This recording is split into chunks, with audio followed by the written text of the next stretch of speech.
Hello, everyone, and welcome to the broadcast. I'm your host, Tammy, also known as Unacceptable Canadian Girl, and with me today are my beautiful co-hosts, Suze, aka Suze Creamy, and Ashley, also known as Fun Acceptable Views. Ladies, how are you doing tonight? Doing fantastic. Fantastic. That was my word. Why are you stealing my word? Why aren't you throwing out one of your fancy schmancy words? We're twinning today. I see we're off to a great start already. We are doing great, Tammy. How are you? I am good. Before we get started on today's episode, though, we have someone else with us tonight that made a quick appearance last episode, but he has not been formally introduced to the audience. Jamie, are you there? I am. Jamie. Hello, Jamie. Hello, What's ladies. up, Hello. Jamie? How's everybody doing? Good. How are you? Fantastic. I'm good. I guess it's my obligation to give a quick version of what you guys did on your first episode about myself.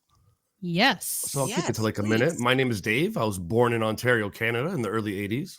My parents escaped communism in Poland and came over here to Canada. I had a family member that died in a concentration camp, fought in a world war, was raised Roman Catholic. Personally, myself, the only thing I took away from that, or will still carry with me, really is the whole saying of treat others how you want to be treated. And that's about it as far as my upbringing. That is anything interesting. As far as like my first red pill moment, like many others, it was the events of September 11th, 2001.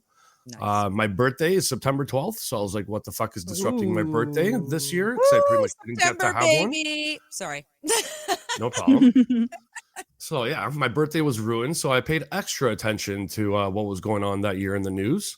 And then I just remember thinking to myself, why did that third building fall? Like the explanation didn't make sense to me. And then there was like a hijackers list released by the media. And then shortly after, the same media found some of them alive. And then they went on to Iraq and there was no weapons of mass destruction. And then I found documentaries like Zeitgeist and Loose Change, like Tammy mentioned in one of the episodes. So at this point, politically, my stance is the 9/11 official story is shady. Bush is a Republican. Republican equivalents in Canada are conservatives. So therefore, conservatives bad, liberals good.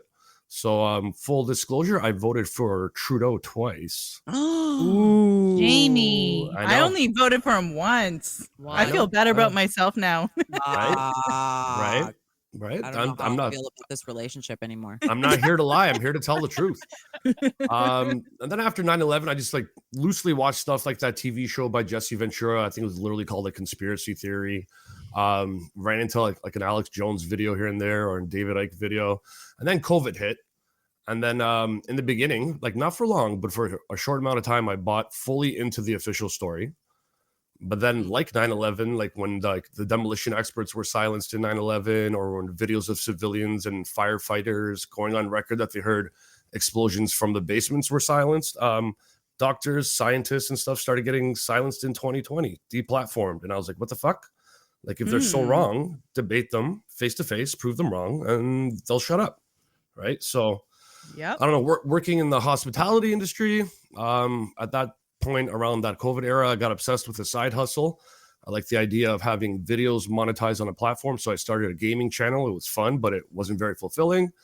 So then in my personal life, I broke up with a girl that was like far left, like gender is a social construct, far left. We'll we can get into that into a bullet. Thank you. We can get into that in another episode. So to turn my life around, I wanted to become a new person. I developed a reading habit. And then as I started reading, it led me to esoteric type knowledge or topics or cult topics or whatever you want to call it. And then I decided to myself, after I get 20 plus books in, I'm going to start making videos again about stuff like that. And now I'm 40-ish books in, and I have perception correction as my channel. And the stuff I present is usually something that you could find only on like a guy standing in front of a podium or a girl just giving a lecture for an hour or a podcast where I wanted to do something different. So what I'm trying to do is visually is something like, let's say like a Family Guy or a South Park that has quick visual changes, add some humor to it for the people that have ADHD and the youngsters growing up, because like the goal is to pass along this knowledge to the youngsters. Pammy was an OG friend right when the COVID era started on Twitter. Right when I started my channel, you guys started this. We chatted, and here I am. And if you have not checked out Dave's channel, Perception Correction, you should. I was actually watching more of your videos this morning. They're awesome. Thank you. And do you want to just tell everybody where they can find you? YouTube, Rumble for now. I might do BitChute. I used to do BitChute back in the day because they're very welcoming for anything, I guess you could say, controversial, but I haven't looked at BitChute for a while, so I don't even know if it's worth it. But mainly just Rumble and YouTube and little teasers on X, and that's about it for now. Awesome. Good. Well, Jamie, we are so happy you're here. I'm a little taken back that your name's not actually Jamie, but hey. Call me Jamie.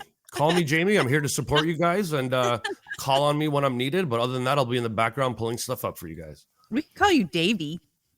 Davey. Sure. Her name is Davey. Young Davey. Young Davey.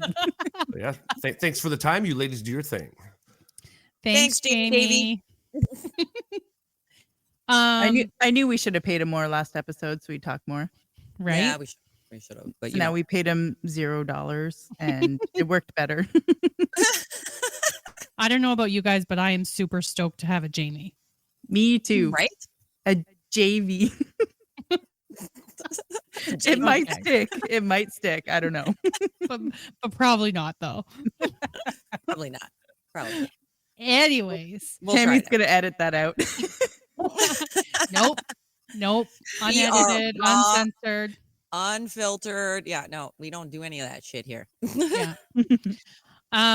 Okay, so normally I am the resident conspiracy theorist and I take us down some weird rabbit hole. But I kind of moved away from that today because some stuff came up since we did our last episode, because I know I had talked about a few ideas that I had last episode for what I was going to do today. And since some of that stuff came up, I thought we would touch on that. And what came up was the documentary Quiet on Set, The Dark Side of Kids TV. And a very, very, very dark side it is. Very it dark. Really is. I had watched another documentary quite some time ago called An Open Secret, which is very similar to Quiet on Set, but not a lot of the same people. There is some crossover, but not really. And then this also sent me into, because I basically spent my weekend doing this. This also sent me into watching My Truth, The Rape of Two Coreys, which is a documentary about the rape of Corey Feldman and Corey Haim, who is no longer with us. Mm-hmm. Yeah, I haven't watched that one yet, but when I did finish watching An Open Secret, which I watched after Quiet on Set, and even because that one's only on YouTube for some odd reason, and even in the comment section, a lot of people, I guess, went to go watch it, An Open Secret, which I think came out, correct me if I'm wrong, Tammy, back in 2014 or something like that. Yeah, it's been out for quite some time. So a lot of people, I guess, didn't originally know about that one. They had watched Quiet on Set, and then, was like, oh, I'm going to go watch this An Open Secret. And I could see all these comments, and people are just like, what is this, the prequel to Quiet on Set? And I'm like, fuck. Yeah, it's pretty disturbing. For anybody that hasn't seen it and hasn't kind of guessed, what we're really talking about, Quiet on Set is about Nickelodeon TV, which I'm sure many of us are familiar with. Many, if not all, actually.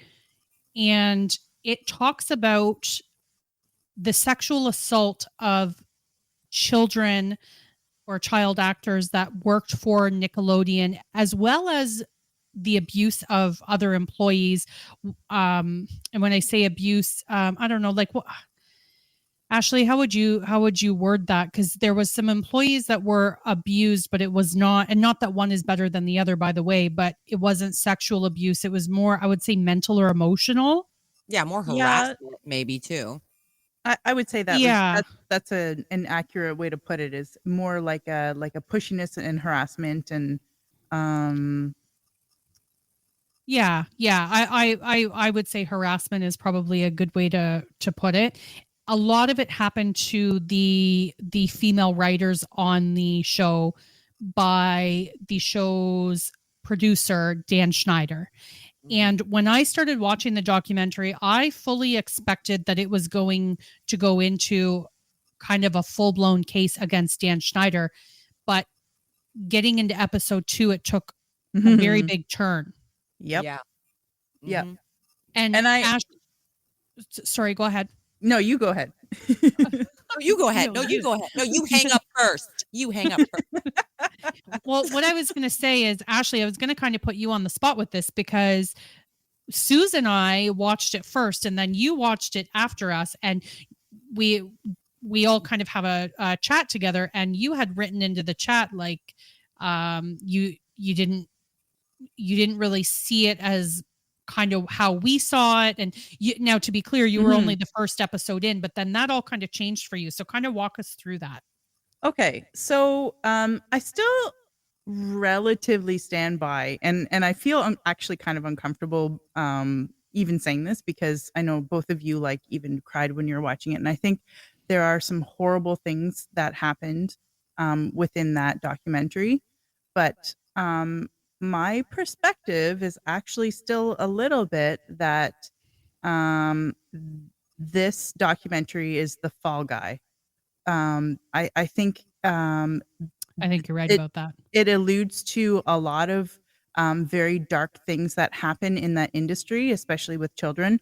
But I think, like Dan, I don't remember his last name. What? Schneider? Schneider, yeah.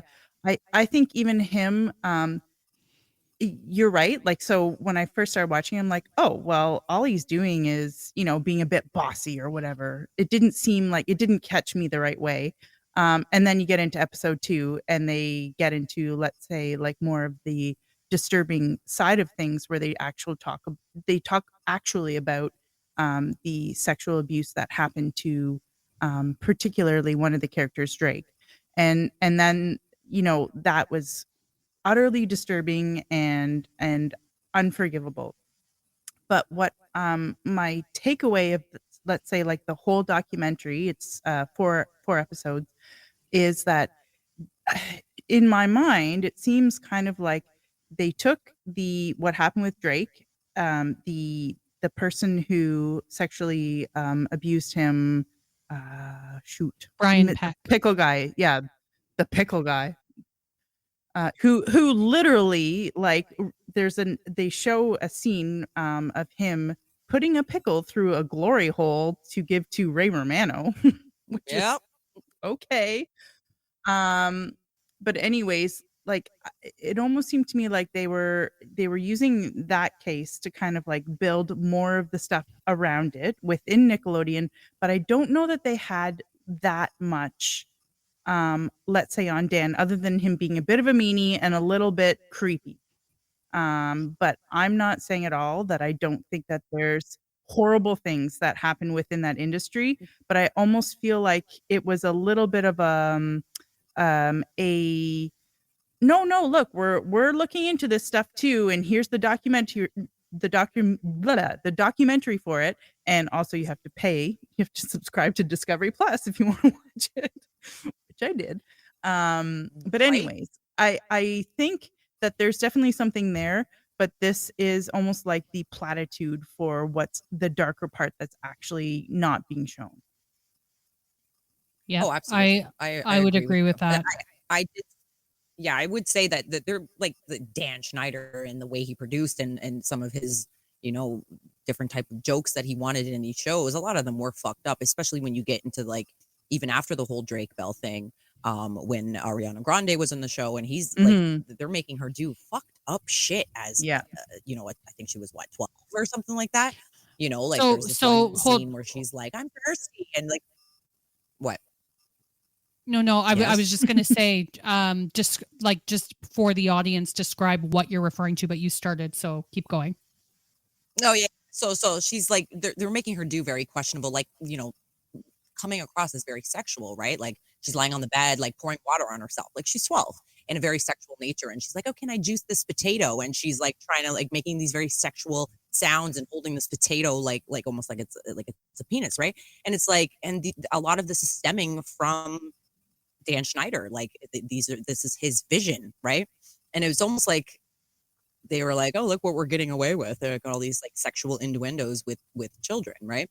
One thing that I did question when Drake Bell tells his story about his assault from Brian Peck, and when he managed to remain anonymous, which if you go back and you watch An Open Secret, there's one of the reporters or whatever that documentary, and she says like, and I think at that time when they're doing that documentary, they still don't know who it is, right? It was still like it hadn't been publicized yet who the child actor was at the time, and she even makes like reference to that's like unheard of, that a child would come forward and actually be able to remain anonymous. And somehow he was able to remain anonymous during this process and continue acting and continue working. And he mentions in the documentary how Dan Schneider came up to him after Brian Peck's arrest and says to him, does this have anything to do with you? And Drake was like, well, yeah. And then he's like, okay, you don't need to talk about it. Whatever, anything you need, you just let me know. I'm here for you, blah, blah, blah, blah, blah, which was fine. And then Drake also says like later on in the documentary that he didn't really get any support or any acknowledgement or anything from the, Nickelodeon staff or anybody. The only person that he felt supported him in any way was Dan Schneider. Now, here's my thing. I'm like, why? And it was almost like they were trying to portray Dan as being this good guy in that the way Drake was saying this, but then my fucking tinfoil hat is saying, well, how the fuck did Dan know it had something to do with him to ask him in the first place? That's my question. Yeah, that's a good point. Right? The whole time I'm watching, like, why did he know to ask him? Like, why is he thinking him and not some other actor? I think there's probably more to it that we're not privy to. It definitely it was very disturbing, and I'm still not 100% certain that I think Dan Schneider maybe hasn't gotten away with some more sinister stuff. I don't think that you go into TV episodes and have ideas like that without being twisted.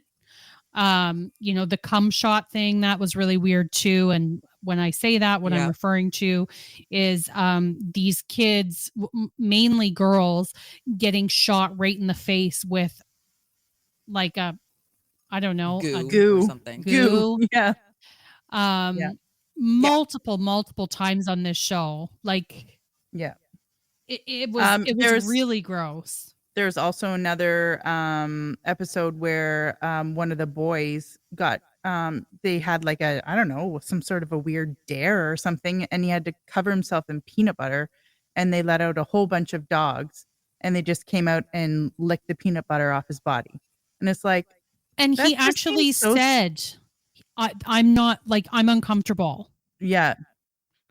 He says that, and it was almost like you had said, Ashley, once about how like it's almost like this rite of passage where they have to embarrass you or you have to do some sort of ritual or whatever to like be in the club, right? And it's like now they've moved those fucked up things and these rituals and these embarrassments and uncomfortable situations onto or kids. even getting them used to them, like let's say gently or something, right?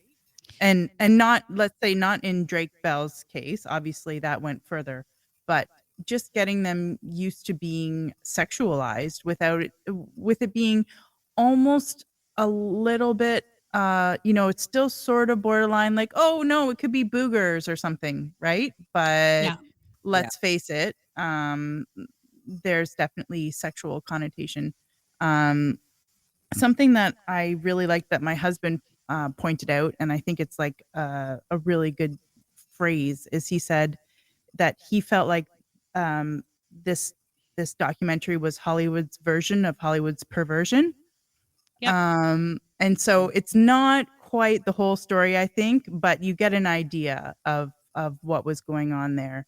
And I do kind of find that it is a little bit tricky because, like, if you've ever had the experience of going back and watching a movie or a show that you really liked when you were a kid, and you watch it with your nieces and nephews, or maybe your kids. I don't have kids, but like I've done that where we've watched movies with our nieces and nephews, and you remember it being a certain way, and then you watch with them, and you're like, a couple of movies that I watched with them, I was like clawing the couch because I'm like, oh my God, I don't remember these jokes being in there or these connotations.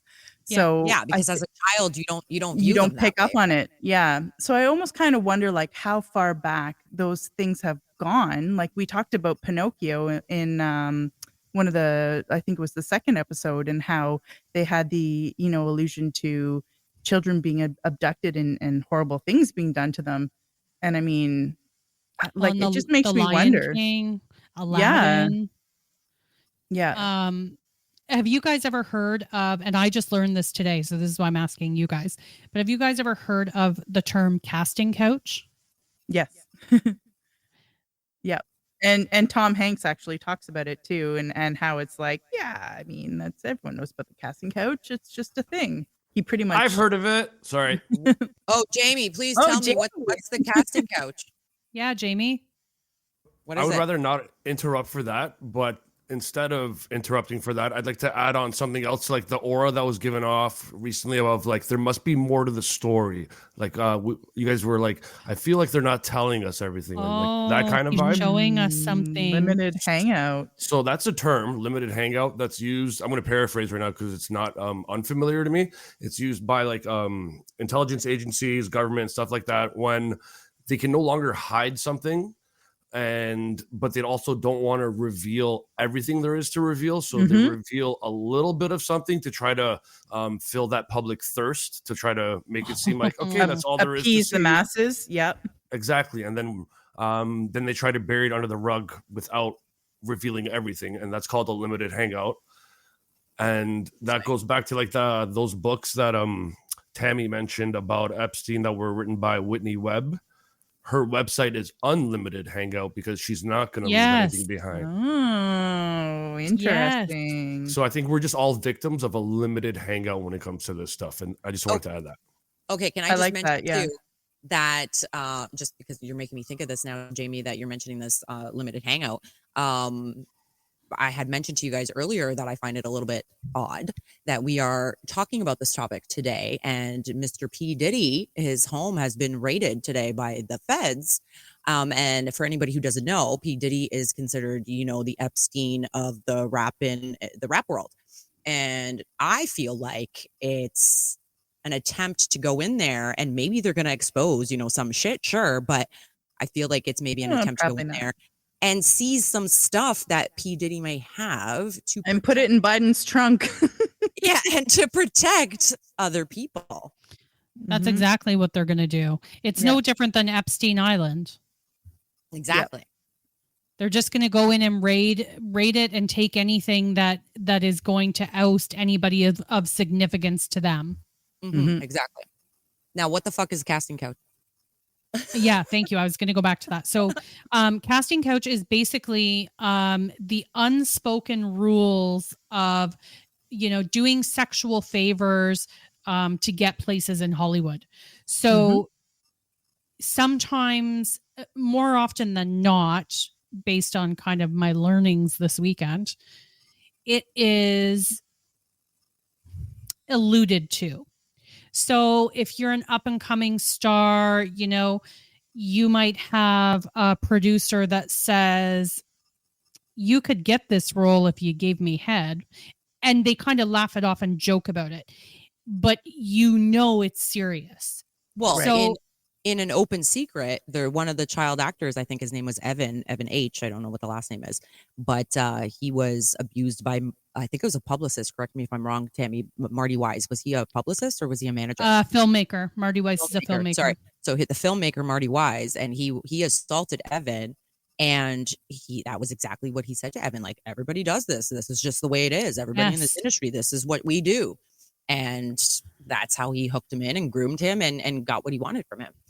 And the same thing was actually done to, or said and done to Corey Haim. So if you, I know you guys didn't get to the two Coreys, correct? I did not.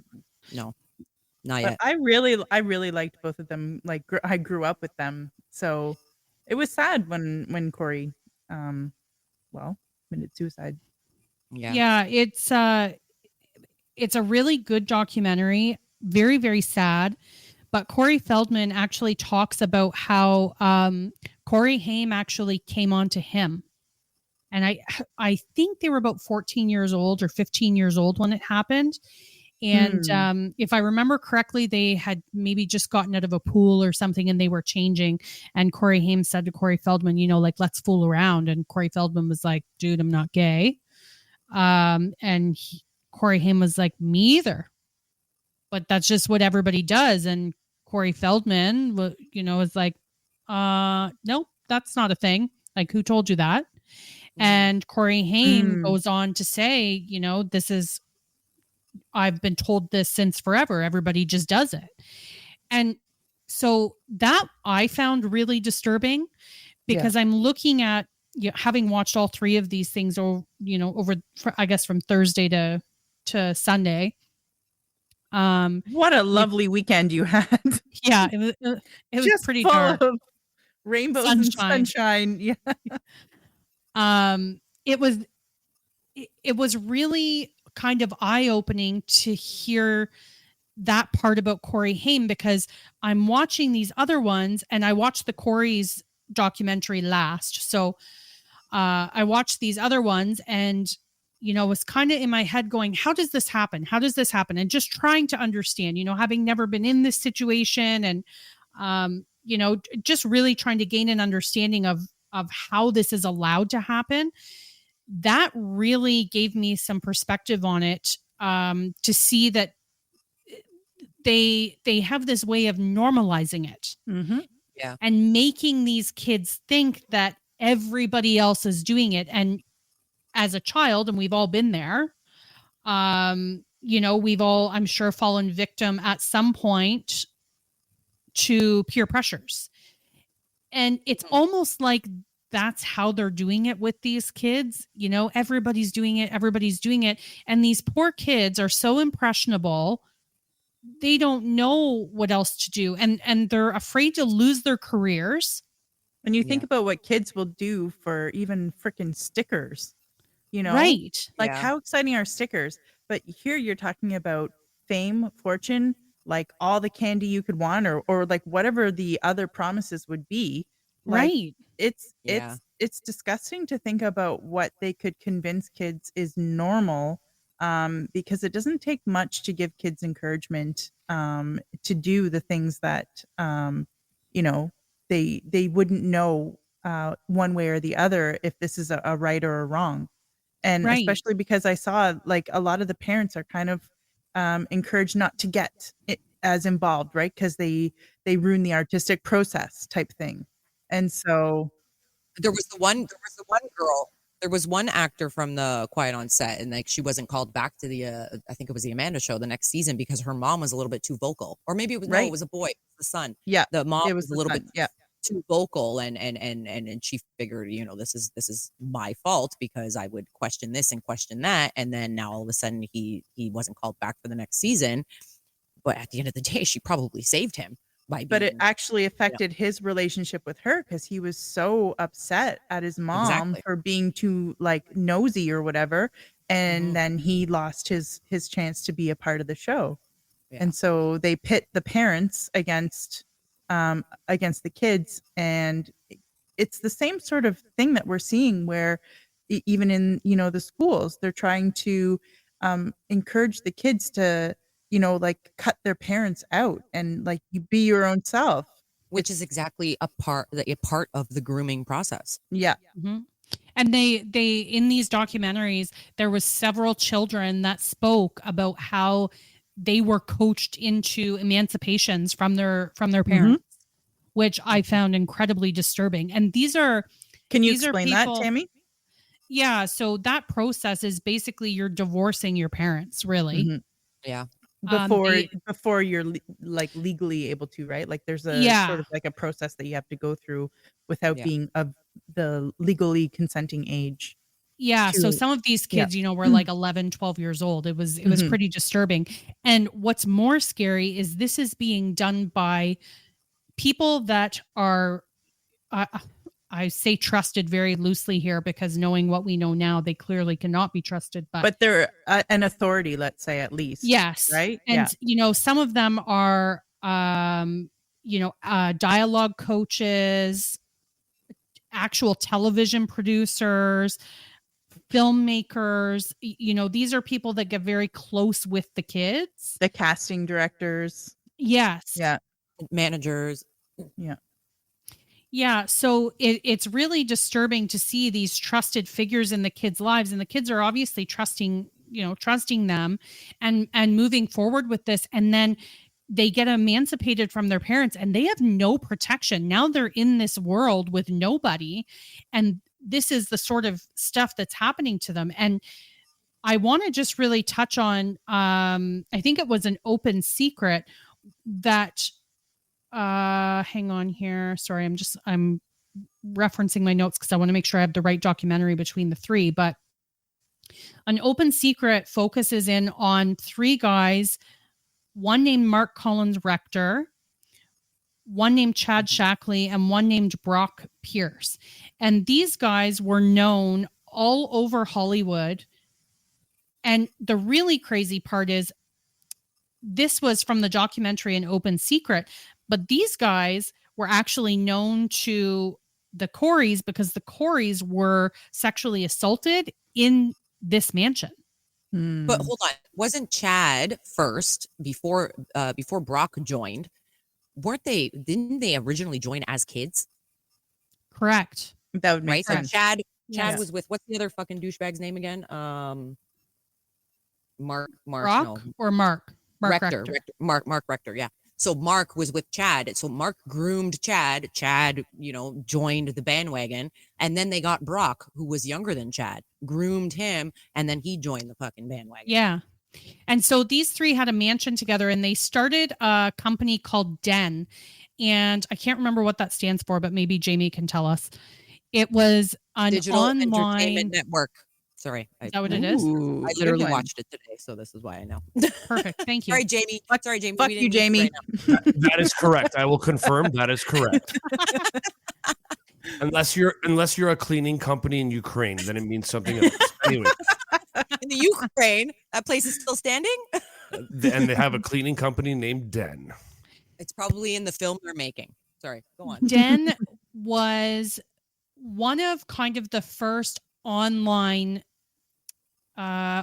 platforms where they would have series that were filmed, and it was a lot of children that acted in these shows. And so these three guys owned Den. They had this huge mansion. They threw all sorts of parties in this mansion. They were friends with a man named Brian Singer, who was a film producer. And Brian Singer he's also well known in Hollywood for the sexual assault of minors as well.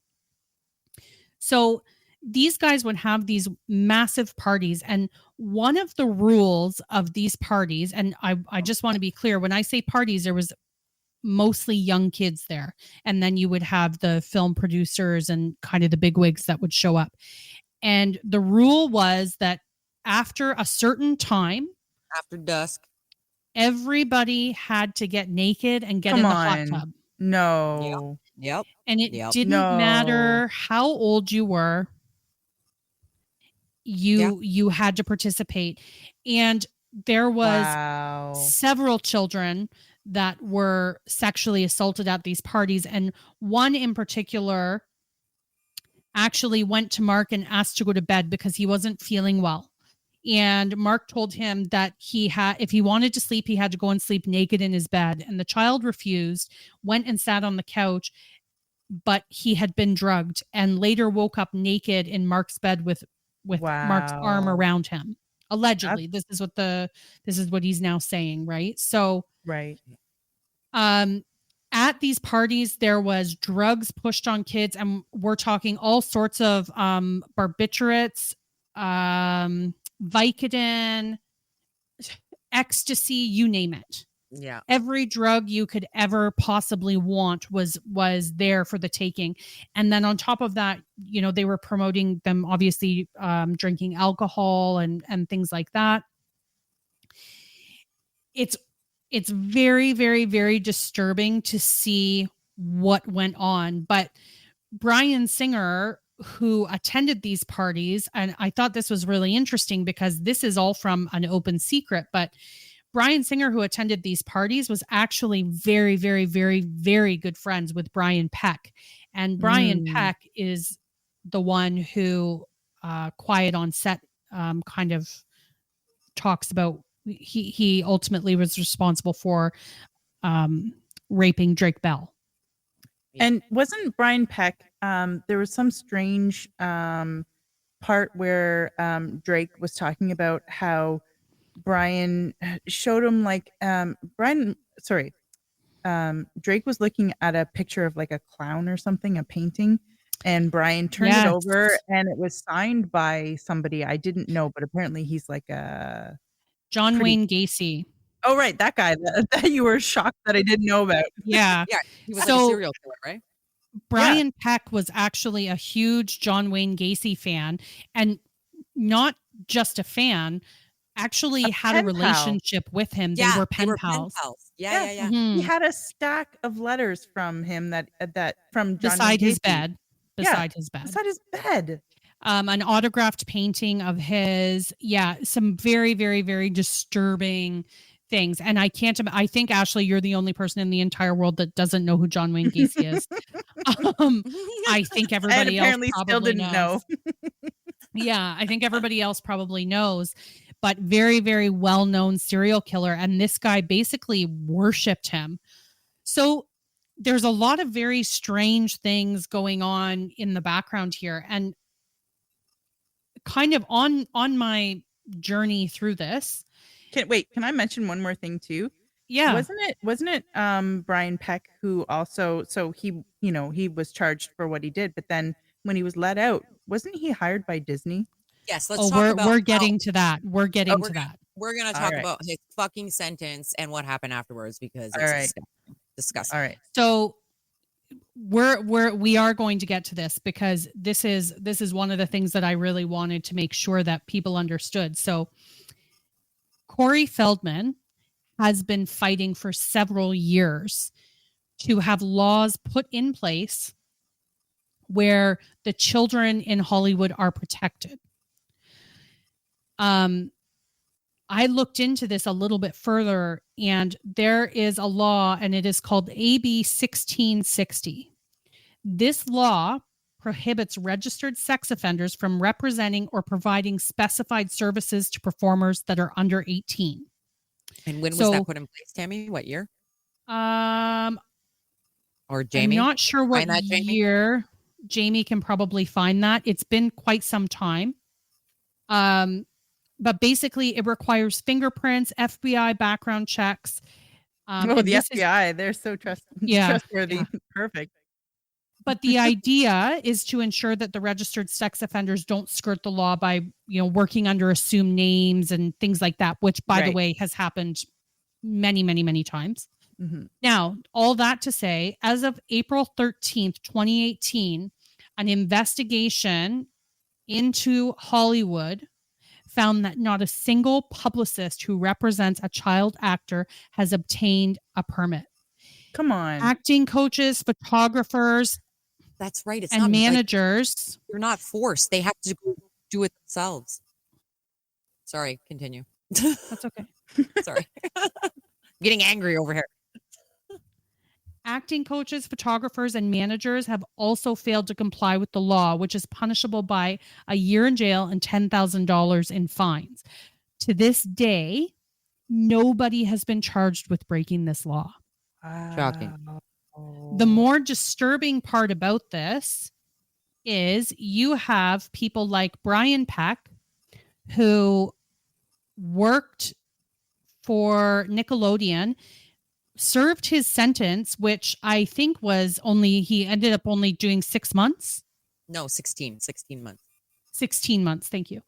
And then went on to work in Disney, was in the couple X-Men movies. There's a whole list of things he's been in since this happened. Yeah, he was hired for the Sweet Life of Zach and Cody show on Disney. And I think he did like 3 episodes or something. And then all of a sudden Disney was like, oh, we didn't know about this conviction, and got rid of him. And then there's Michael Hara, who he sexually assaulted Joey C., who was another childhood actor. He was actually a member of SAG-AFTRA, and a well-known member. And actually, after he was questioned on the documentary in Open Secret, he resigned from SAG-AFTRA. There was also Marty Weiss, who's been repeatedly accused of sexual assaults, and again, works in Hollywood. Bob Villard, who is a well-known headshot photographer, and this is probably one of the ones that I found the most disturbing, but he was doing headshots for a ton of child actors, and he was actually putting the children, boys in particular, he would have them take off their shirts and would angle the camera down at them so that it almost was as though a victim was looking up at the person abusing them. Mm. And then he would take the headshots and he would sell them on eBay. Mm-hmm. Wow. To Crazy. Wow. like hundreds of thousands of these photographs were sold on eBay. And then he was also convicted of having, I don't even know, thousands of pieces of child pornography. So he actually also still works in Hollywood. Yeah. Wow. Can I just read something here about Marty Wise?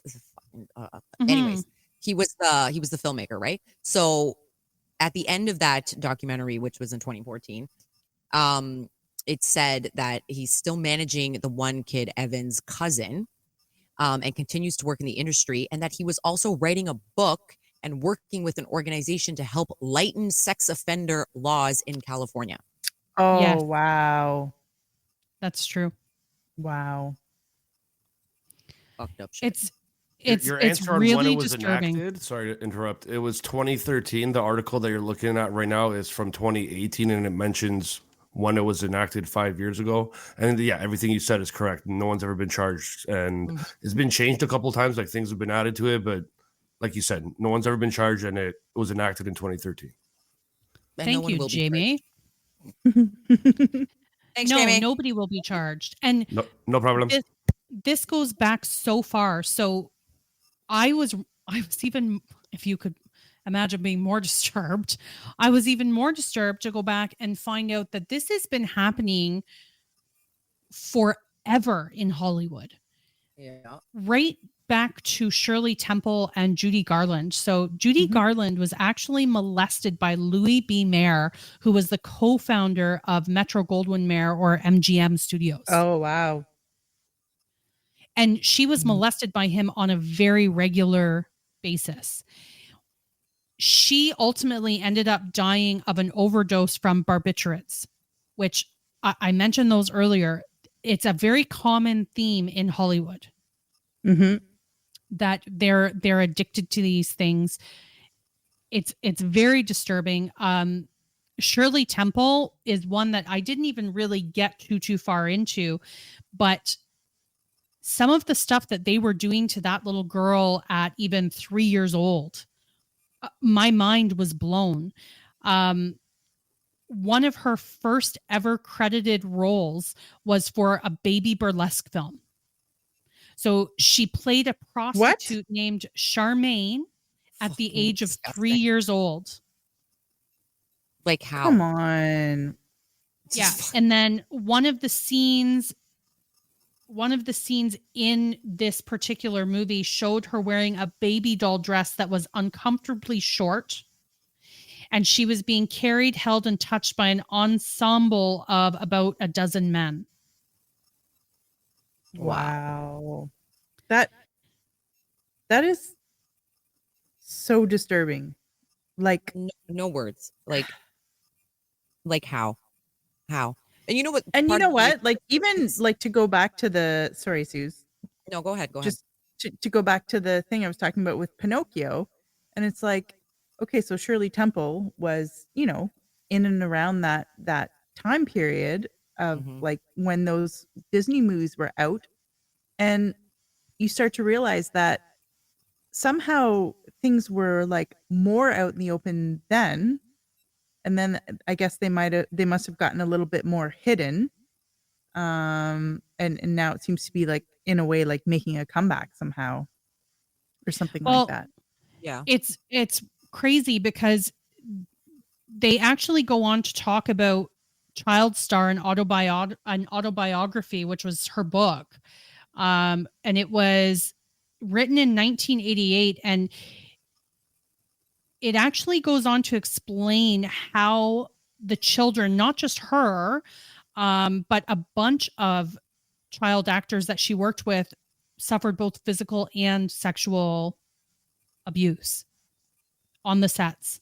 So one of the things that they did to these children was, if they misbehaved, and bear in mind, she did her first movie when she was 3. If Yeah. they misbehaved, they would put them in a windowless booth called a punishment box, and they would have to sit on a solid block of ice for extended periods Come of time. on. No. Wow. Wow. They forced children to work when they were injured. Wow. Like the stuff that was going on, and it actually goes on to really talk about how they normalized pedophilia in Hollywood Yeah. way back when. Yeah. And Yeah. it almost seems as though they normalized it so that it could be what it is today, where it's Yeah. right in front of our faces and we don't even notice. And I'll be the first one to raise my hand and say, I've watched Nickelodeon. Mhm. I saw some of those scenes that were in that documentary. And at the time, I never thought anything of it.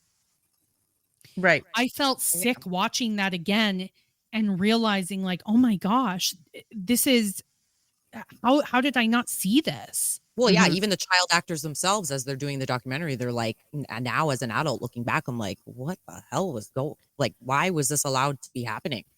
Right. And then that's sort of like that predictive programming thing where it's like it's Yes. just normalizing these behaviors to the point where you don't even think about how wrong it could be, because that's just the way it is, in a way, you know? Yeah, and let's talk about how the industry and all the actors, like the adult actors and comedians and everything, and how they to them pedophilia is hilarious, right? Like, so I was mentioning to Tammy earlier before you joined us, Ashley. After I was watching some of these documentaries, I came across one about the Olsen twins, Mary Kate and Ashley Olsen. Yep. And it was like the dark side of Full House and the Olsen twins or whatever it was. So I'm watching this, and there's a part where I don't know if anybody knows Bob Saget's book called Dirty Daddy. And now I've never read the book, but he's like, they mention the book and they mention him. He went on The View and talked about it. He was also on some other radio show or podcast talking about it, where he mentions like that this was the one bad thing that he had done, like behind the scenes. And he goes to explain how the twins at the time were maybe like 3 or 4 years old, and when they were like in class, because they would have to go to school on set, right? So they'd be in the classroom and he would be running lines with like a doll, a replica of the twins instead, right? And he's explaining it, how it's this like rubber doll, it's not even a plastic doll, so it's like this miniature sex doll looking thing. And it's like, why are you, number one, even saying or looking at it that way to begin with? And then he's telling the story as if like, well, I'm running these lines and because I'm a comedian, so I'm going to be funny. And he decides, then I throw the doll down on the bed and I start, abusing this doll and defiling this doll, and everybody on set's laughing and blah, blah, blah, blah, blah. And the only reason why he claims that what he did was wrong was because one of the moms came running on the set saying, Bob, you need to stop because the monitors are on and all the kids are watching right now. So these 4-year-old twins who are looking up at the screen, seeing this like TV show dad abusing a replica of themselves. Wow. And then they start talking about Bob Saget's roast when they did a roast for Mhm. him, and all his actor friends are going on there, and every single joke was like a pedo joke. And I'm sitting here Oh, watching this, and I'm like, interesting. why is any joke to do with pedophilia considered fucking funny? There's nothing funny Hmm. about it. Zero. No. I don't care if you're a comedian. That is not funny. But here you got a crowd of people laughing like it's the greatest thing ever. These fucking jokes about pedophilia. Well, You- and you no know, like- wonder why they didn't want to go back onto Fuller House or whatever. Yeah, that would Oh, probably yeah, be interesting. good. Probably a part of the reason why. I wouldn't be surprised. Yeah. Right? It's kind of an interesting thing to like kind of look back now, knowing more of the stuff we do. And I think about some of the people who became famous, and I'll say like they weren't like specifically some of the men, they weren't particularly attractive or anything. And I wonder like, why did you get such famous roles when you're not that talented or good looking or anything? And it's you have to wonder if some of the people just, were more willing to do to toe the line and do the things that they were supposed to do. And Yeah, it's so, possible. Yeah, makes they sense. kept getting the roles that they were, they probably drank the gold juice and And and that's it. That's all they had to do was drink the yeah, gold juice, and they got whatever they wanted. yeah. Well, it's funny somebody brought that up because I was thinking about that today, the gold juice, and it occurred to me, I think the last time we kind of talked about that, I had said we all kind of had a speculation on what we thought it was. And I had said that I thought, maybe it was a contract or something like that. You do this for us and, we'll give you the world. Mm-hmm. I'm now starting to wonder if this is more like a Blue Room scenario from the Plaza Hotel, again, referencing One Nation Under Blackmail Volume 1, where they actually threaten to exploit you. Right. So we have this on you. We have it already. If you want the fame and the fortune and the things, cool, but understand if you step out of line, this is coming out. And then it makes me reflect back on people like Vanessa Hudgens, who had a sex tape released, or I think she was actually just not just, but photos. Kim Kardashian, Paris Hilton, like there's a bunch of them that have Pam had Anderson. sex tapes really. Yes. Yeah. Yes. And it makes me kind of wonder, did they maybe step out of line, or, is that maybe what the gold juice is? But it's very clear that it doesn't matter if it is politics or Hollywood or whatever. This is an epidemic. Yeah. And it's Mhm. happening. Absolutely. It's happening in Hollywood. It's happening in politics. It's happening in the music industry. Kesha was a victim of it. She was raped by Dr. Luke.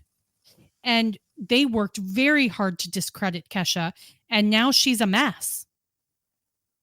And I don't know if anybody's ever listened to her song. What is it called? Praying? It's No. basically, it was the last real famous song that she had where she talks about everything that happened to her. But she obviously she doesn't go into details and stuff, but she just she talks about, this stuff that has happened to her. And one of the lines in the song is, I hope you're somewhere praying. Oh, interesting. You know what? Billie Eilish has a song called NDA, I think. And it talks a lot about kind of, it alludes to, in my memory, I think she was talking about pretty much someone older and more sort of, let's say, demanding and what have you. I don't exactly remember, but that was a few years ago that I heard the song. But I remember thinking, oh, there's something weird here. Yeah, there's a lot of it. And I think it's right in our faces and nobody's seeing it. And then that's the same idea of the, like, so they're already in it. They've been trained, they've been groomed to do this from a very young age. So it becomes normalized for them. And even if people start talking out against it, maybe you don't exactly want to admit that you're one of them or whatever, or that your fame is because of the degrading things you did, Right. And so people aren't necessarily going to come out and admit that they're a part of this system, and then they use that same system to normalize it for the masses. Well, yeah. And even Michael Hara, who I had touched on a little bit earlier, who had assaulted Joey C., he was asked point blank on an Open Secret, were you sexually assaulted as a child in Hollywood? And he said he was. Mm. And this is an old man. Like, I want to say he's got to be. He worded it like kind of in a way like, well, yeah, probably, whatever. I don't quite recall who it was or the details. Oh, weird. Yeah. So this is something that it's passed down almost. I don't even know how to explain it. It's almost like a rite of passage. Yeah, in Hollywood. Mm-hmm. So it's almost as though Hollywood is just a big child trafficking operation. A big psyop too, right? 100%. Like 100%. To normalize it for the rest of the world. Jamie is showing us something here. Yeah, I just want to add on to your mention of One Nation Under Blackmail and the concept in that book, and what tied the concept together and allowed it to happen was the involvement of intelligence agencies, whether it was the CIA, they mentioned Mossad in that book and whatnot. So to this situation, we would obviously have to try to tie in the CIA with Hollywood and whatnot. And I think I have. So before the CIA, there was something called the OSS, Office of Strategic Services. And during the Second World War, a bunch of people from Hollywood started signing up to fight in it and to take part with the OSS and see what jobs they had available. So mainly mentioned in this article, it was a gentleman by the name of John Ford and Bob Broughton. One is a camera effects artist. The other one is a filmmaker. They ended up making training videos for the CIA, the OSS, which became the CIA, and spent some time with them. And then the OSS was disbanded, but officially in 1948, the Pentagon created an office that was called the Entertainment Liaison Office that has existed since 1948 that communicates with Hollywood. And when movie makers are trying to get permission to shoot a certain scene in a certain area, the scripts get vetted by this department. If it's favorable to the image that whatever is trying to be portrayed by the government, they'll let them use some equipment here and there. And to add on to that, officially in 1996, the CIA established a similar office in their department. So I just wanted to point out that the connection is there. It exists. Wow. The connection is always there. Oh, Suze, you're there. You weren't sure if your hotspot was working. Yeah, my internet keeps cutting in and out, so I'm like, don't ask me any pressing questions just in case. No, you sound good. You sound good, girl. Thanks, Jamie. No problem. Yeah, thanks, Jamie. No problem. The CIA has their hands in everything. They've got to be the most corrupt organization on earth. 100%. And they're well aware that children are being sexually exploited across the world, and they do nothing about it. In fact, 9 times out of 10, they're involved in it.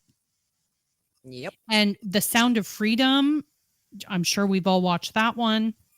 Mm-hmm. I know it's not Hollywood, but it talks about, human trafficking and things like that. And that major human trafficking operation that was uncovered by the former, I think he was Homeland Security. This is happening. Sorry, I just want to ask, can people even still find The Sound of Freedom, or have they made it inaccessible now? It was on Prime. No, I know it was, but I feel like I went and I checked not long ago and I couldn't find it anymore. Which is so weird. Doesn't it seem weird that something like that is being shown on Prime or It's you know, the like the hopium all quiet thing. on set. I know, but it's like Shout out to Big it- Puff for that term. Big Yeah. Limited hangout. Yes, Yeah. yes, limited hangout. Which It just makes is you wonder how much else there is that they're not.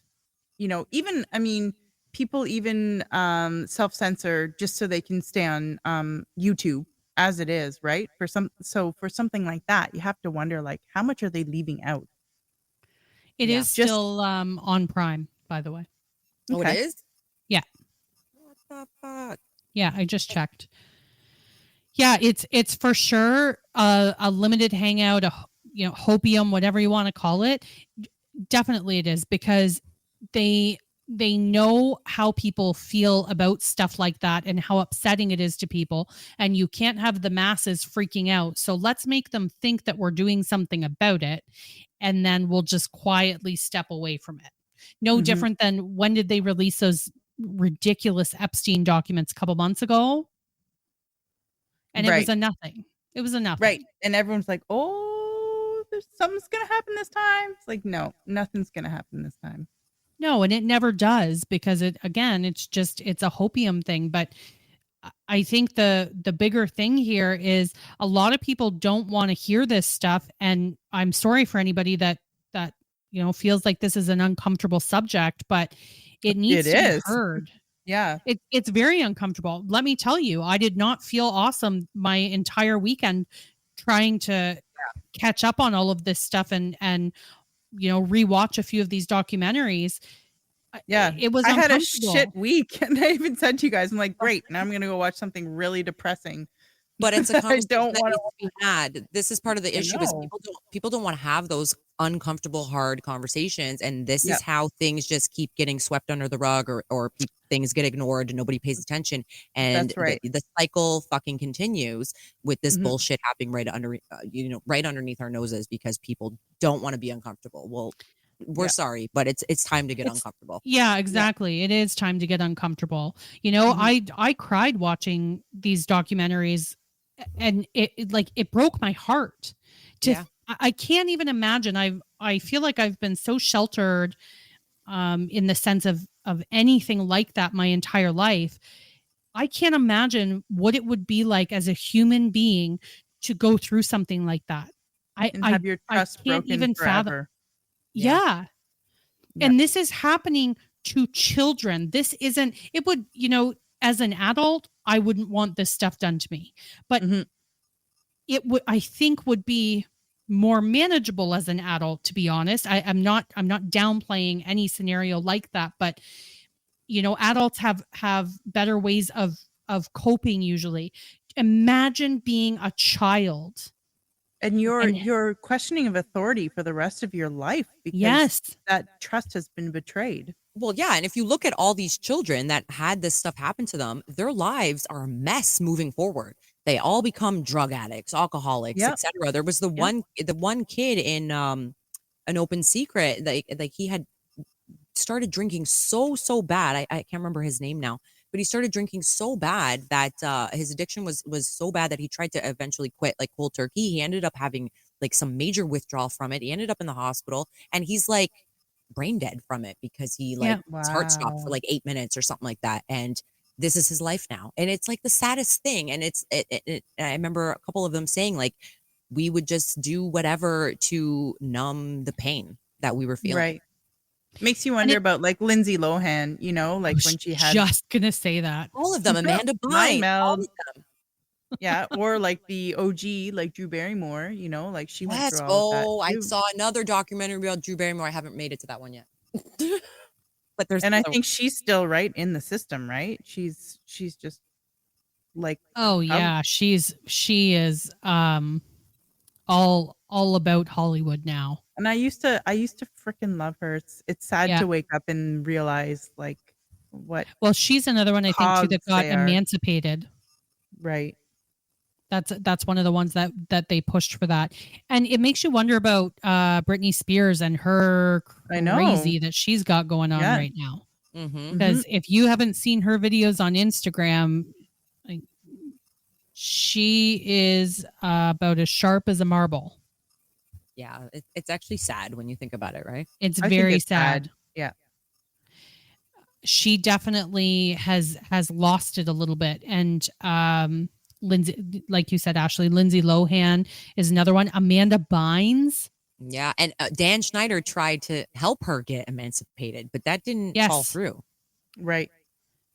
Her Yeah. mom, right? Yeah, her mom Yeah. kind of stepped up and finally. Yeah, But she's got her face is tattooed now. She doesn't even look like the same girl.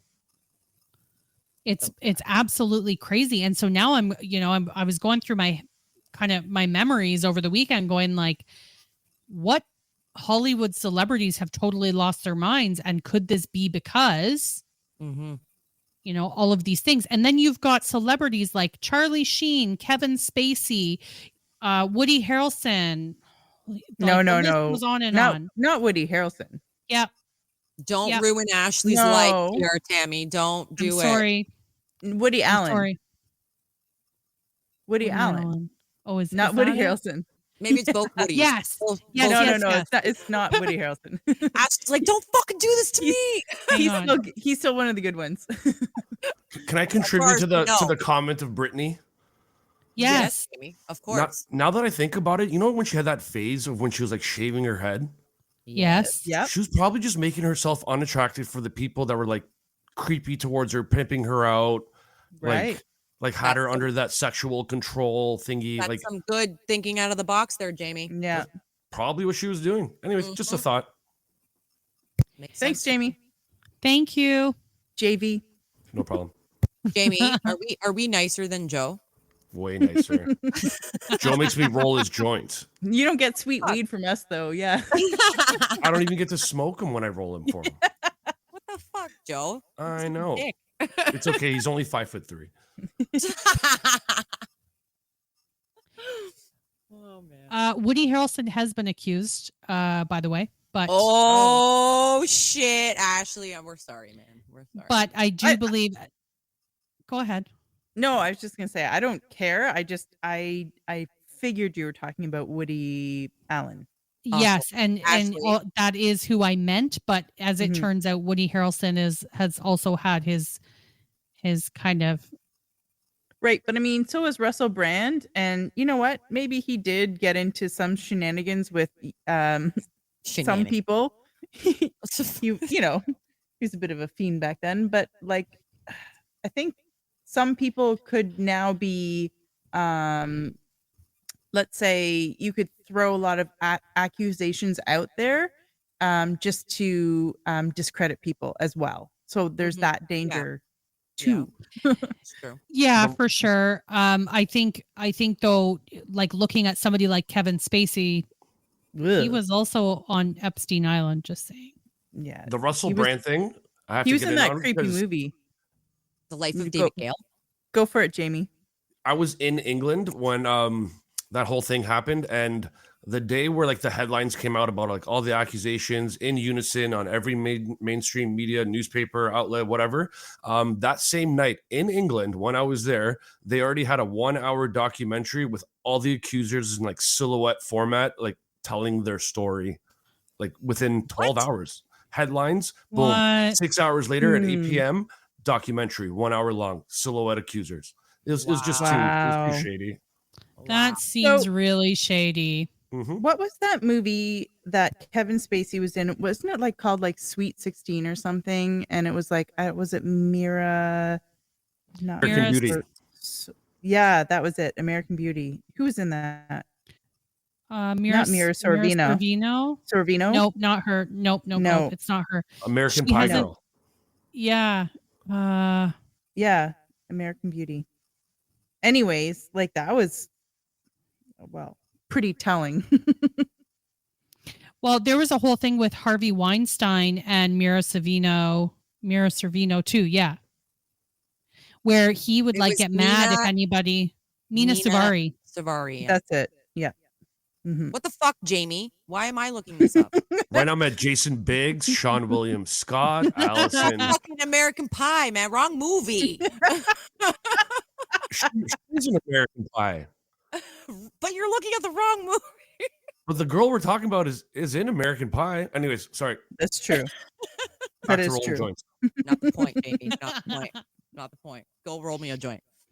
Anyways, I think there's a lot of very famous actors that have been accused of this stuff, but that have also been known to be on Epstein's island. So I definitely think that there's some ties, and we know Epstein had ties to many famous people, but a lot of ties to politicians.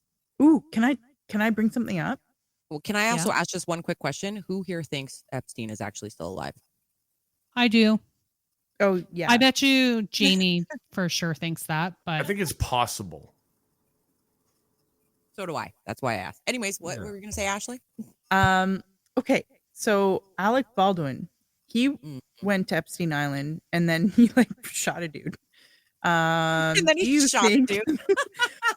Do you think he was going to say something and then they put real bullets in his gun and he fucking killed someone? Oh, I like where this I is think going. that is entirely plausible.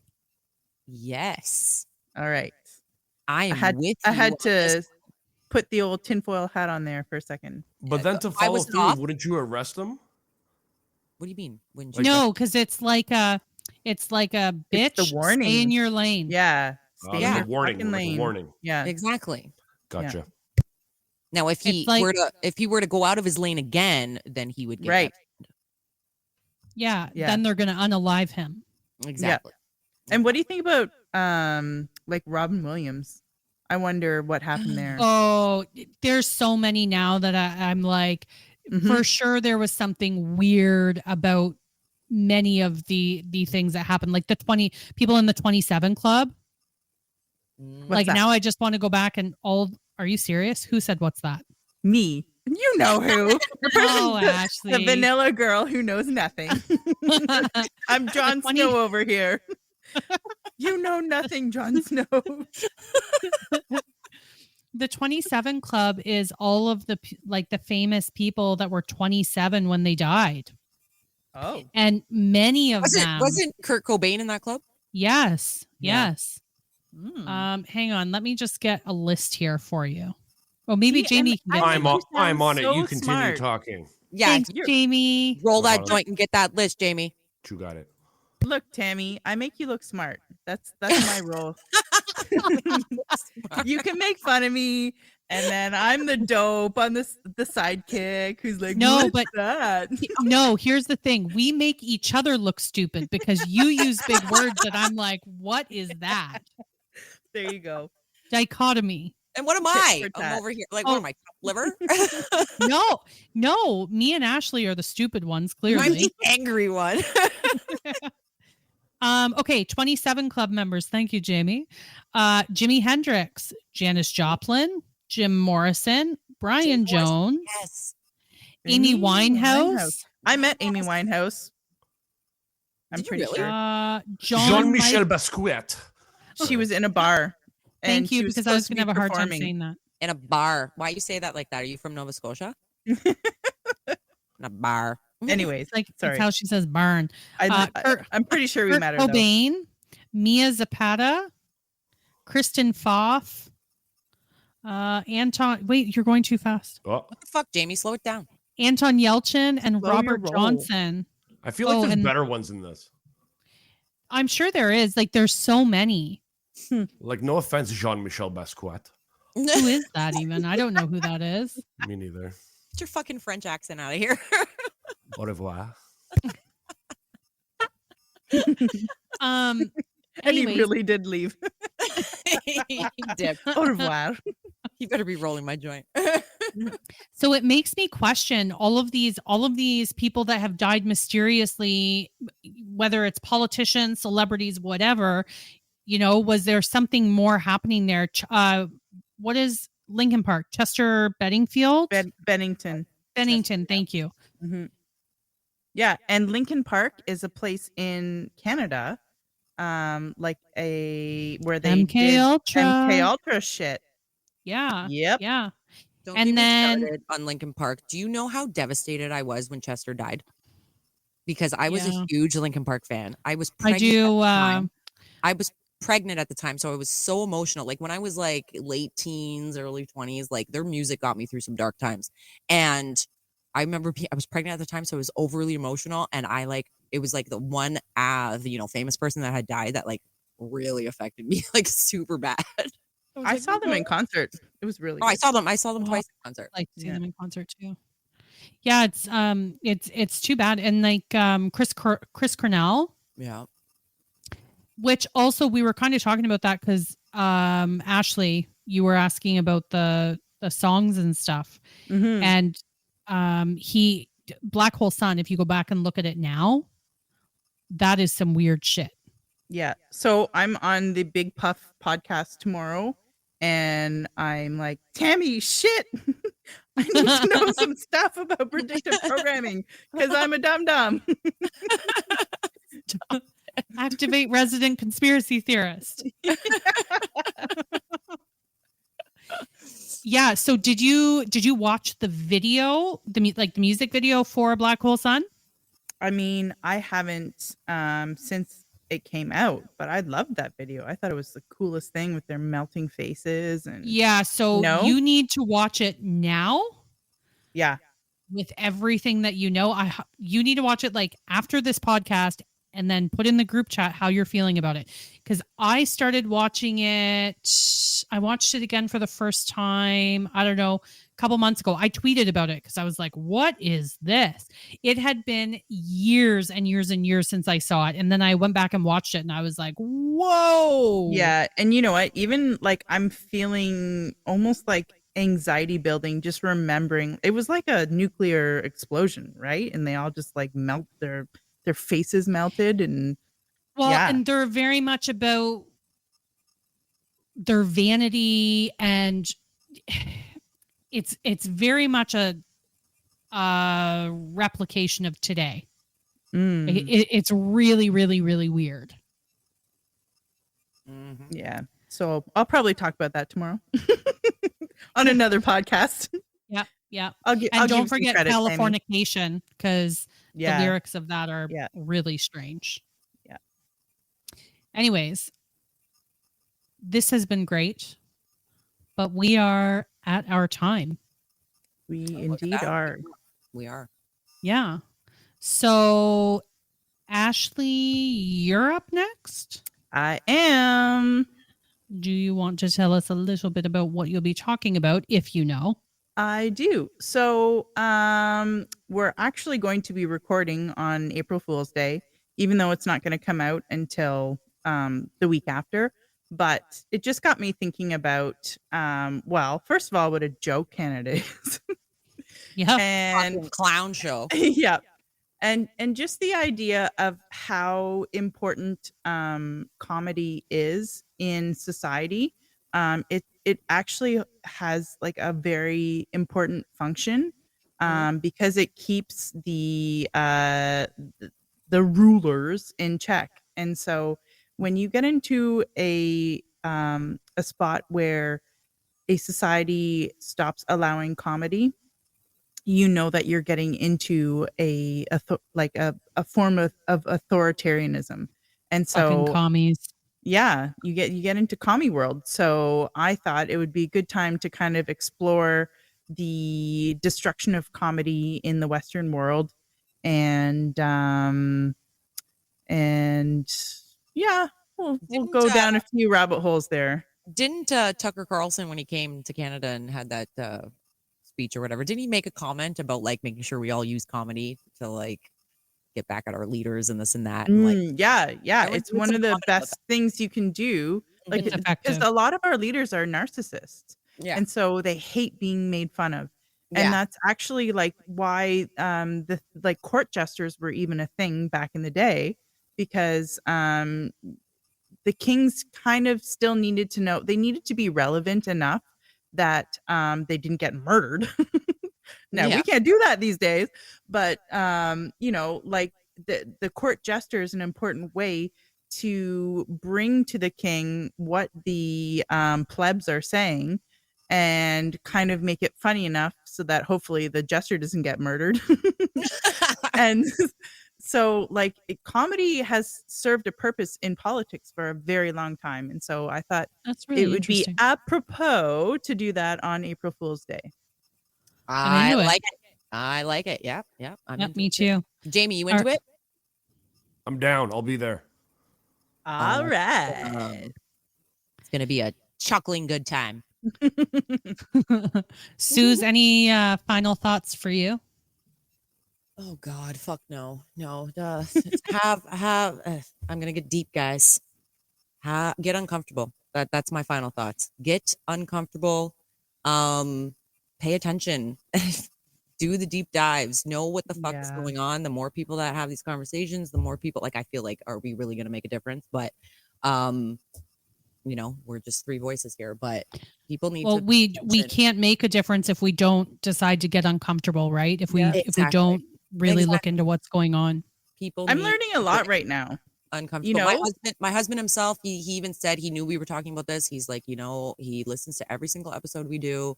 He's probably one of our biggest fans, and he's like, I'm gonna struggle to listen to that one. I may not listen to it as intentively, and I'm like, and I get it. Like, I get it, and especially because he's a father, right? He's like, like the whole just concept makes him sad and angry, right? But we got to get sad. We got to get angry. We need to get sad and angry.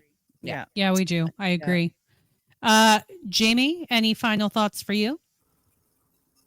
Follow me on X. Check out my videos. I'll be commenting on your guys' stuff, so you can just catch me through there. And then one more thing, as far as like the topic we just finished, if you're into like symbolism, more towards symbolism, this guy Jordan Maxwell, he's an OG of like the conspiracy world. Connects Hollywood to druids. Like you guys were asking earlier about like, how can someone be so fucked up if they're into pedophilia, this, and that? Where does it all come from? So this guy connects it to druids that were actual people that, like, a quick like example of what he talks about is like druids used a magic wand.